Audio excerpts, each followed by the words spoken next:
આગામી ગણેશ ઉત્સવ બાદ મૂર્તિ વિસર્જનને લઈને પાલિકા દ્વારા કૃત્રિમ તળાવની તૈયારીઓ હાથ ધરવામાં આવી છે। આગામી દિવસોમાં ગણપતિના તહેવારને લઈને વડોદરા મહાનગરપાલિકા દ્વારા વિવિધ કૃત્રિમ તળાવ બનાવવામાં આવ્યા છે, જેમાંનું એક કૃત્રિમ તળાવ નવલખી ખાતે બનાવવામાં આવ્યું છે। આજે વડોદરા મહાનગરપાલિકાની ટીમ દ્વારા તમામ તૈયારીઓ કરી દેવાની શરૂઆત કરવામાં આવી છે, જેમ કે વિસર્જન દરમિયાન તરાપા, લાઇટિંગ, સીસીટીવી, બેરિકેડ જેવી તમામ સુવિધાઓ વિસર્જન વખતે મળે તેવી તૈયારીઓ વડોદરા મહાનગરપાલિકા દ્વારા કરવામાં આવી છે। સાથે સાથે તળાવમાં પાણી ભરવાની પણ શરૂઆત કરી દેવામાં આવી છે। વધુ વિગત હેતલબેન રૂપાપરાએ જણાવી હતી। આગામી 27 તારીખે ગણેશોત્સવ શરૂ થાય છે।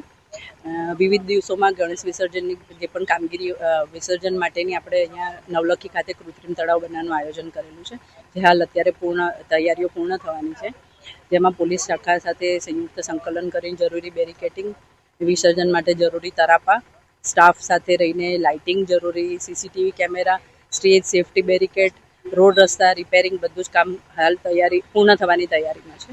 એટલે આપણે વિસર્જન માટે કોર્પોરેશન રેડી છે।